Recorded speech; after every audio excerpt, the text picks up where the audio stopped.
kita bersihkan, kita tegakkan, kita membela kepentingan rakyat. Dalam kondisi yang demikian bisa-bisa hukuman mati. Ini ada tangan yang berkuasa ikut main kalau menurut saya gitu loh. Ini bisa jadi lebar kemana-mana kasusnya kok dibongkar. Saya senang banget ini. Pertamina ini kan sebuah BUMN besar, kuat, sehingga manajemennya juga harus manajemen yang kuat. Apakah ada hal-hal yang memberatkan dalam situasi COVID dia melakukan perbuatan itu, dan tentunya ancaman hukumannya akan lebih berat.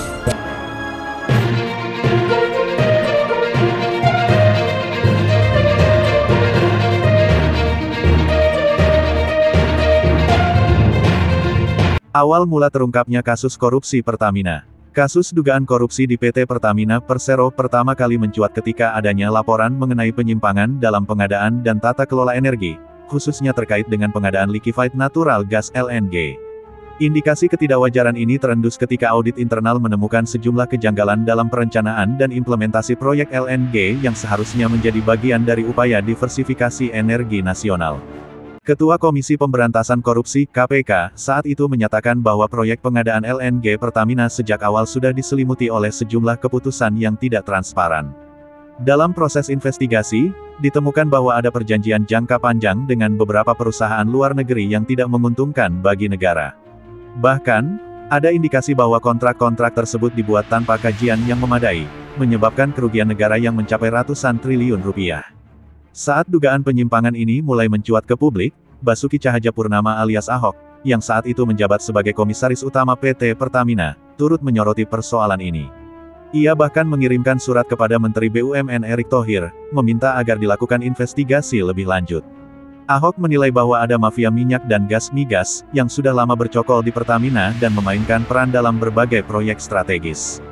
Namun, saat itu langkah Ahok dianggap kontroversial. Beberapa pihak mendukung keberaniannya dalam mengungkap potensi korupsi, sementara ada juga yang menudingnya hanya mencari perhatian.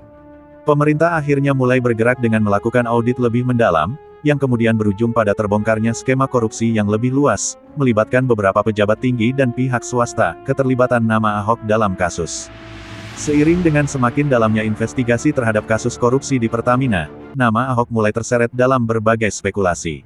Sebagai komisaris utama, ia memiliki kewenangan dalam pengawasan kebijakan dan tata kelola perusahaan, termasuk dalam hal pengadaan LNG. Namun, ada pihak yang mempertanyakan sejauh mana keterlibatannya dalam pengambilan keputusan yang kini menjadi sorotan hukum. Kejaksaan Agung pun membuka kemungkinan untuk memanggil Ahok guna dimintai keterangan. Jaksa Agung ST Burhanuddin menyatakan bahwa sebagai pejabat tinggi di Pertamina, Ahok tentu memiliki informasi penting yang dapat membantu dalam mengungkap dalang utama di balik skandal ini. Ahok sendiri tidak tinggal diam menghadapi spekulasi tersebut.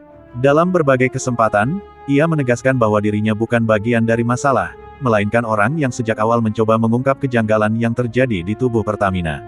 Ia bahkan mengklaim siap membuka semua data yang dimilikinya untuk membantu penegak hukum dalam mengusut kasus ini hingga tuntas. Di sisi lain, ada pihak yang menduga bahwa Ahok menjadi target politik tertentu, mengingat rekam jejaknya yang kerap bersikap vokal terhadap berbagai praktik yang dianggap tidak sesuai dengan prinsip good corporate governance di Pertamina. Meskipun belum ada bukti kuat yang mengarah pada keterlibatannya secara langsung dalam kasus ini, spekulasi mengenai perannya masih terus berkembang di tengah masyarakat. Saat ini, publik menantikan apakah Kejaksaan Agung benar-benar akan memanggil Ahok sebagai saksi, atau apakah namanya hanya sekadar terseret dalam arus besar kasus yang melibatkan banyak aktor di dalamnya. Penetapan tersangka dan modus operandi. Setelah dilakukan penyelidikan mendalam, Kejaksaan Agung akhirnya menetapkan 9 tersangka dalam kasus korupsi Pertamina, termasuk beberapa pejabat tinggi dan pihak swasta yang diduga berperan dalam skema ini. Dari 9 tersangka tersebut, 7 orang diantaranya merupakan pejabat Pertamina yang berperan aktif dalam pengadaan LNG dan kebijakan investasi perusahaan. Modus operandi yang digunakan dalam kasus ini tidak jauh berbeda dengan praktik korupsi di sektor migas sebelumnya. Salah satu pola utama adalah manipulasi dalam kontrak pengadaan LNG, di mana ada pihak-pihak yang sengaja memperpanjang kontrak dengan harga yang lebih tinggi dari harga pasar, sehingga menimbulkan kerugian negara. Selain itu, proyek LNG ini juga terindikasi mengalami markup besar-besaran, di mana biaya yang seharusnya lebih rendah menjadi berlipat ganda akibat permainan para pelaku di belakang layar. Tak hanya itu, ada juga praktik kickback atau suap yang diberikan kepada sejumlah pejabat agar proyek tersebut dapat berjalan tanpa hambatan. Sejumlah aliran dana mencurigakan ke rekening pribadi beberapa pejabat Pertamina pun mulai terendus oleh aparat penegak hukum. Kasus ini menunjukkan bahwa korupsi di tubuh Pertamina bukanlah hal baru. Bahkan, beberapa nama tersangka diketahui memiliki rekam jejak panjang dalam dunia bisnis migas dan sebelumnya telah tersangkut berbagai dugaan pelanggaran, meskipun tak pernah tersentuh hukum. Kejaksaan Agung menegaskan bahwa mereka akan terus menelusuri aliran dana dan meneliti keterlibatan lebih lanjut dari berbagai pihak yang mungkin masih belum terungkap dalam kasus ini, ancaman hukuman mati bagi tersangka. Pernyataan mengejutkan datang dari Jaksa Agung ST Burhanuddin yang menyebut bahwa para tersangka dalam kasus korupsi ini bisa dijatuhi hukuman mati. Hal ini merujuk pada Pasal 2 Ayat 2 Undang-Undang Tindak Pidana Korupsi, di mana hukuman mati dapat dijatuhkan jika tindak pidana korupsi dilakukan dalam keadaan tertentu, seperti bencana alam atau krisis nasional. Dalam hal ini, Kejaksaan Agung menilai bahwa korupsi yang dilakukan oleh para tersangka terjadi dalam kondisi krisis energi dan pemulihan ekonomi pasca pandemi COVID-19. Akibat dari korupsi ini, negara mengalami kerugian yang sangat besar, yang tidak hanya berdampak pada keuangan negara tetapi juga pada kestabilan harga energi bagi masyarakat. Pernyataan ini pun menimbulkan berbagai reaksi di masyarakat. Sebagian pihak mendukung penuh penerapan hukuman mati sebagai bentuk efek jera terhadap koruptor kelas kakap, khususnya di sektor strategis seperti energi. Namun, ada juga yang mempertanyakan apakah hukuman mati benar-benar efektif dalam memberantas korupsi, mengingat selama ini hukuman berat seperti penjara seumur hidup pun belum cukup untuk menekan angka korupsi di Indonesia. Sampai saat ini, Kejaksaan Agung masih menunggu perkembangan lebih lanjut dari proses hukum sebelum menentukan apakah pasal hukuman mati benar-benar akan diterapkan dalam kasus ini.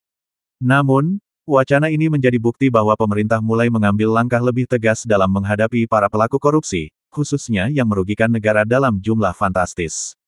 Perkembangan terbaru dan tanggapan publik.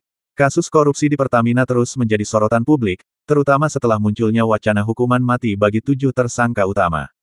Kejaksaan Agung dan Komisi Pemberantasan Korupsi (KPK) masih terus menggali bukti dan menelusuri kemungkinan adanya pihak lain yang terlibat.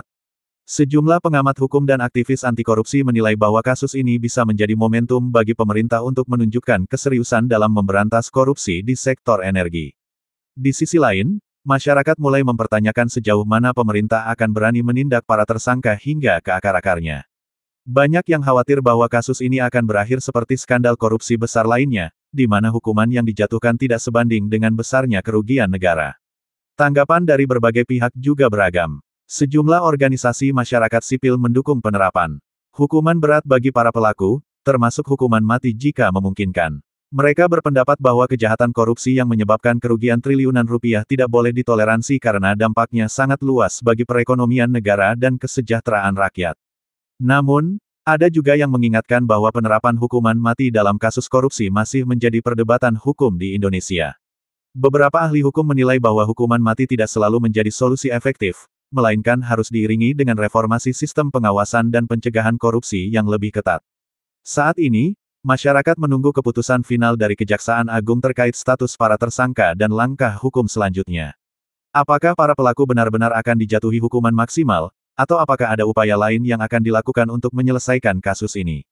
Yang jelas, publik berharap agar kasus ini tidak hanya menjadi drama politik semata, tetapi benar-benar membawa perubahan dalam tata kelola Pertamina dan sektor energi Indonesia secara keseluruhan.